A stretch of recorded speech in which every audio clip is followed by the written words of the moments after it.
Starting a medical supply business guide. How to start a medical supply business.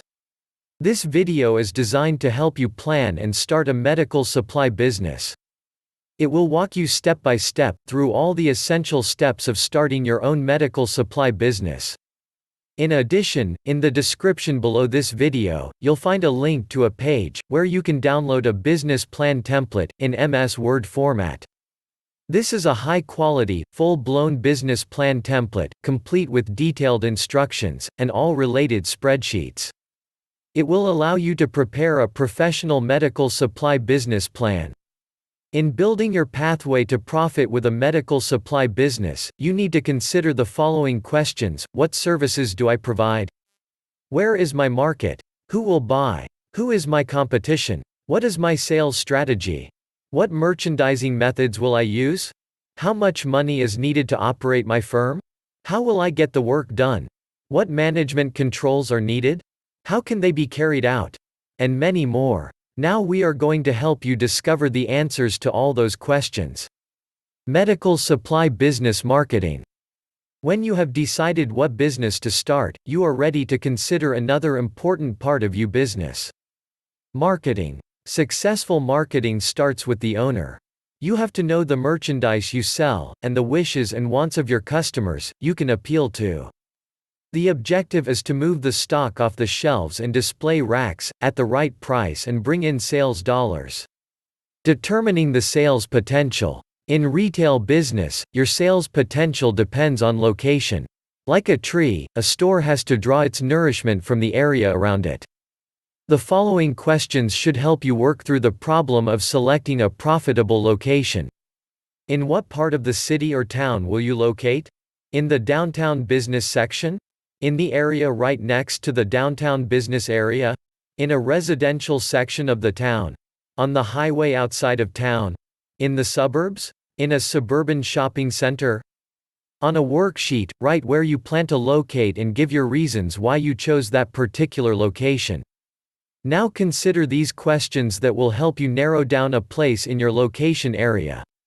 What is the competition in the area you have picked? How many of the stores look prosperous? How many look as though they are barely getting by?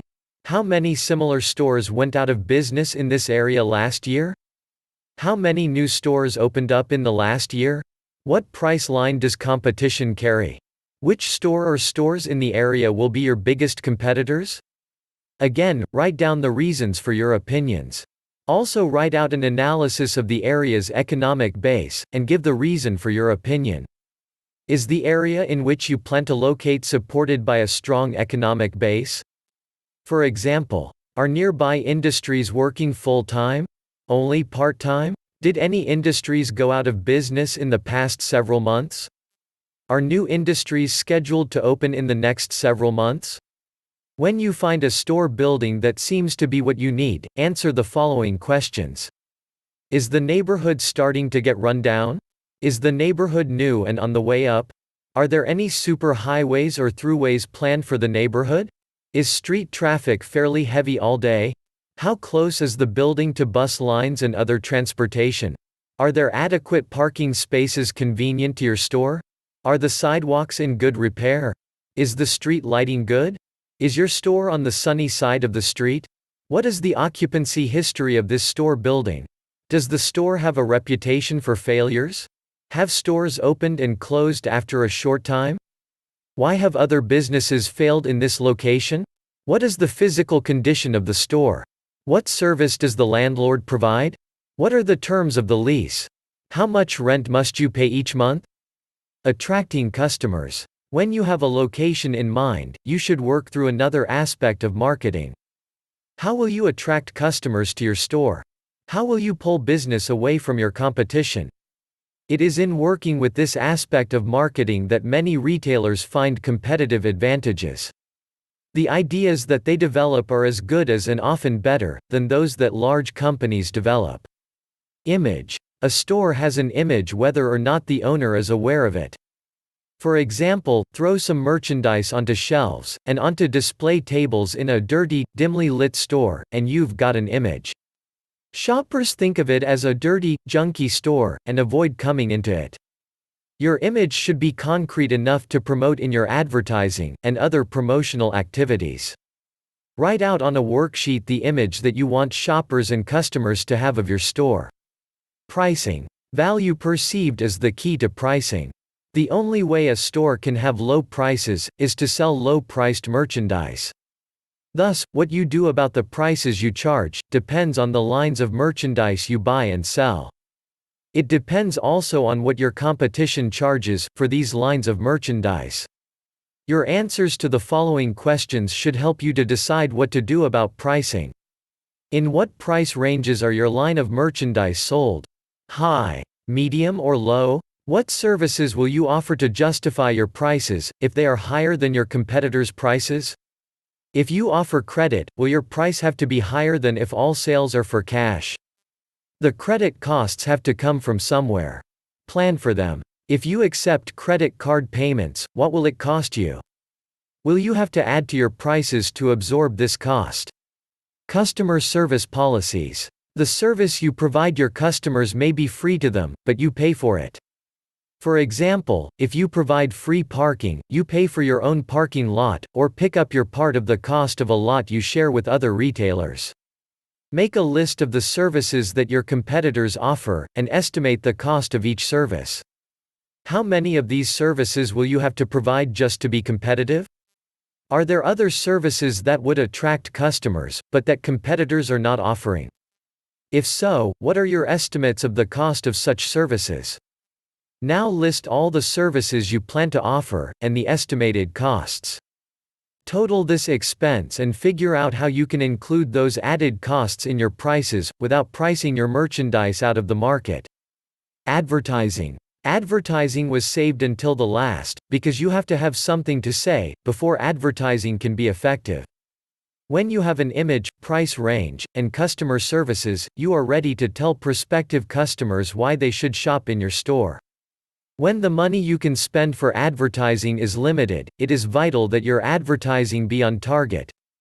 Before you think about how much money you can afford for advertising, take time to determine what jobs you want to do for your store.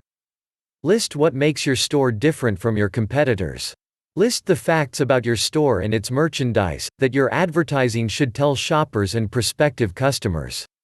When you have these facts listed and in hand, you are ready to think about the form your advertising should take and its cost. Ask the local media. Online ads, newspapers, radio and television, and printers of direct mail pieces, for information about the services and results they offer for your money. How you spend advertising money is your decision, but don't fall into the trap that snares many advertisers, who have little or no experience with advertising copy and media selection.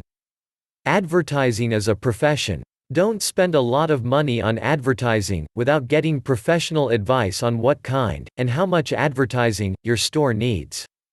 When you have a figure on what your advertising, for the next 12 months will cost, check it against what similar stores spend. No single expense item should be allowed to get way out of line, if you want to make a profit. Your task in determining how much to spend for advertising comes down to the question, how much can I afford to spend, and still do the job that needs to be done? In-store sales promotion. To complete your work on marketing, you need to think about what you want to happen after prospects get inside your store. Your goal is to move stock off your shelves and displays at a profit, and satisfy your customers. You want repeat customers and money in your cash register. To encourage people to buy, self-service stores rely on layout, attractive displays, signs, and clearly marked prices on the items offered for sale. Other stores combine these techniques with personal selling. List the display counters, racks, special equipment, and other fixtures. Figure the cost of all fixtures and equipment by listing them on a worksheet. Draw several layouts of your store, and attach the layout that suits you to the cost worksheet. Determine how many signs you may need for a 12-month operation, and estimate that cost also. If your store is a combination of self-service and personal selling, how many salespersons and cashiers will you need? Personal attention to customers is one strong point that a store can use as a competitive tool. You want to emphasize in training employees that everyone has to pitch in and get the job done. Customers are not interested in job descriptions, but they are interested in being served promptly and courteously. Nothing is more frustrating to a customer than being ignored by an employee. Decide what training you will give your salespeople in the techniques of how to greet customers, show merchandise, suggest other items, and handle customer needs and complaints. Buying. When buying merchandise for resale, you need to answer questions such as: who sells the line to retailers? Is it sold by the manufacturer directly, or through wholesalers and distributors? What delivery service can you get, and must you pay shipping charges? What are the terms of buying? Can you get credit? How quickly can the vendor deliver fill-in orders? You should establish a source of supply, on acceptable terms for each line of merchandise, and estimate a plan for purchasing, as follows. 1. How many days or weeks does it take the supplier to deliver the merchandise to your store? 2. Who pays? You, the buyer? The supplier? Freight or transportation costs are a big expense item. 3. What is the supplier's policy on fill-in orders? That is, do you have to buy a gross, a dozen, or will the supplier ship only 2 or 3 items? How long does it take for the delivery to get into your store? Stock control. Often shoppers leave without buying, because the store did not have the items they wanted, or the sizes and colors were wrong. Stock control, combined with suppliers whose policies on fill-in orders are favorable to you, provides a way to reduce walkouts. The type of system you use to keep informed about your stock, or inventory, depends on your line of merchandise, and the delivery dates provided by your suppliers. Your stock control system should enable you to determine what needs to be ordered on the basis of 1. What is on hand? 2. What is on order? And 3. What has been sold? Your accountant can help you set up a system that is best for your business. Inventory control is based upon either a perpetual or a periodic method of accounting that involves cost considerations, as well as stock control. When you have decided what system you will use to control stock, estimate its cost. You may not need an extensive and expensive control system, because you do not need the detailed information such a system collects. The system must justify its costs, or you will just waste money and time on a useless effort. Stock turnover. When an owner buys reasonably well, you can expect to turn over stock several times a year. What is the average stock turnover per year of your line of merchandise? How many times do you expect your stock to turn over? Behind-the-scenes work. In a retail store, behind-the-scenes work consists of the receiving of merchandise, preparing it for display, maintaining display counters and shelves, and keeping the store clean and attractive to customers. The following analytical list will help you decide what to do and the cost of those actions.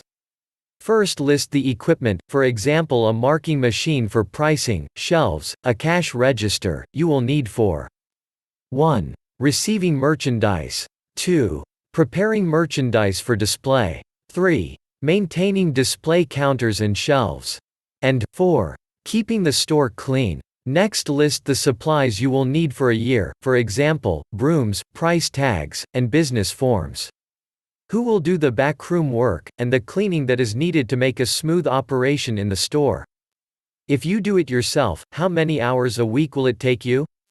Will you do these chores after closing? If you use employees, what will they cost? On a worksheet, describe how you plan to handle these tasks. List and analyze all expense items in the same manner.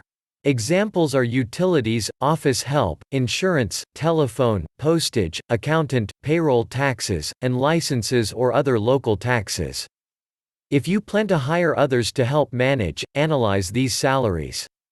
Put your plan into dollars. At this point, take some time to think about what your business plan means in terms of dollars. This section is designed to help you put your plan into dollars. The first question concerns the source of dollars. After your initial capital investments in a retail store, the main source of money is sales. What sales volume do you expect to do in the first 12 months? Startup costs. List the following estimated startup costs: fixtures and equipment, starting inventory, decorating and remodeling, installation of equipment, deposits for utilities, legal and professional fees, licenses and permits, advertising for the opening, accounts receivable, operating cash, other costs. Whether you have the funds, say in savings, or borrowed the money, your new business will have to pay back startup costs. Keep this fact in mind as you work on estimating expenses and on other financial aspects of your plan.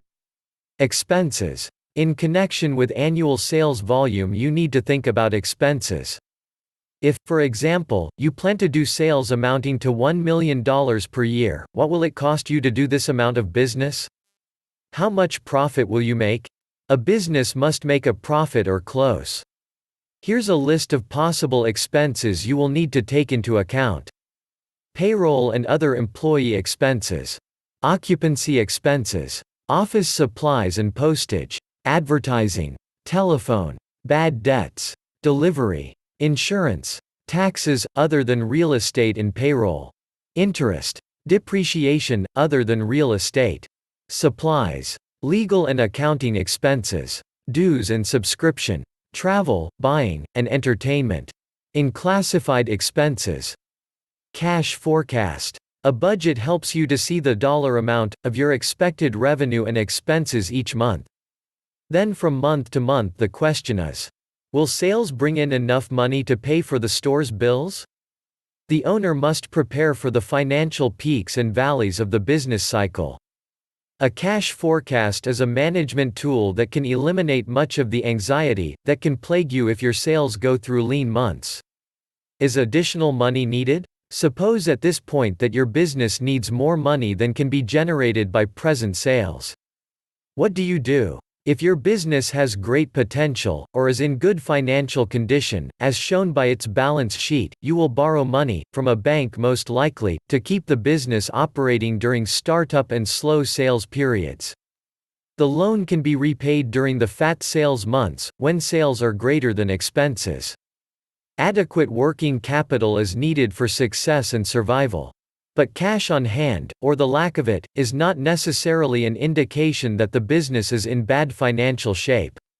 A lender will look at your balance sheet to see the business's net worth, of which cash and cash flow are only a part.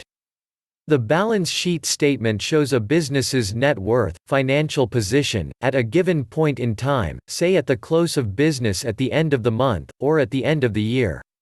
Control and feedback. To make your plan work, you need feedback. For example, the year-end profit and loss statement shows whether your business made a profit or took a loss for the past 12 months. Don't wait 12 months for the score. To keep your plan on target, you need readings at frequent intervals. An income statement compiled at the end of each month, or at the end of each quarter is one type of frequent feedback. Also, you must set up management controls that help you ensure that the right things are done each day and week. Organization is needed because you as the owner cannot do all the work. You must delegate work, responsibility, and authority.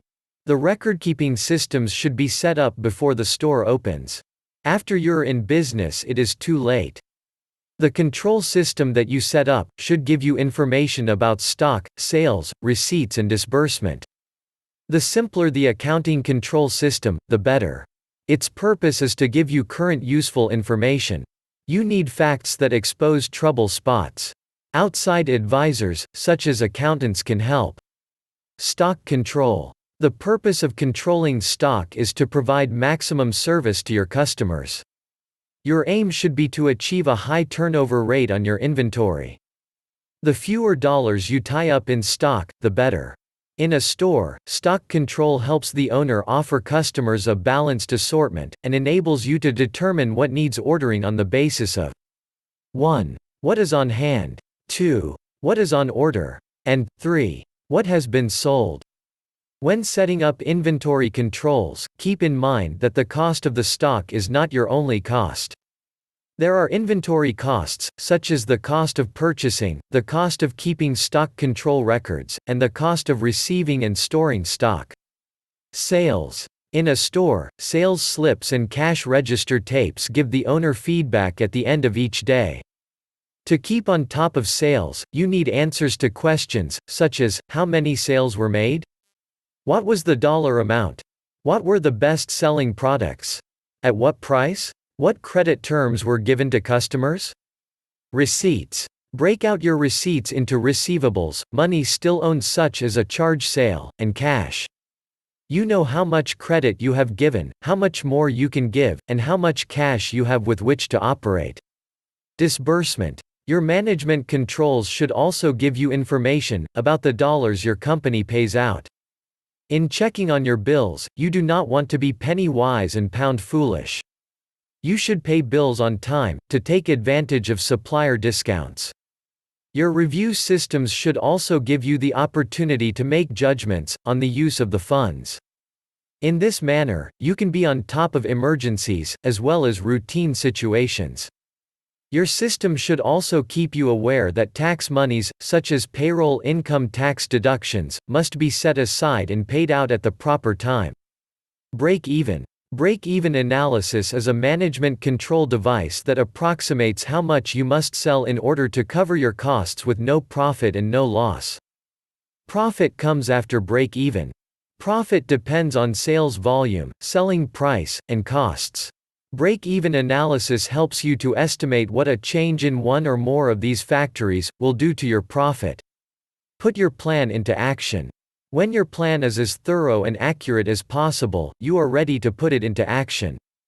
Keep in mind that action is the difference between a plan and a dream. If a plan is not acted upon, it is of no more value than a wishful dream. A successful business owner does not stop after gathering information and drawing up a business plan, as you have done in working through this guide. Use the plan.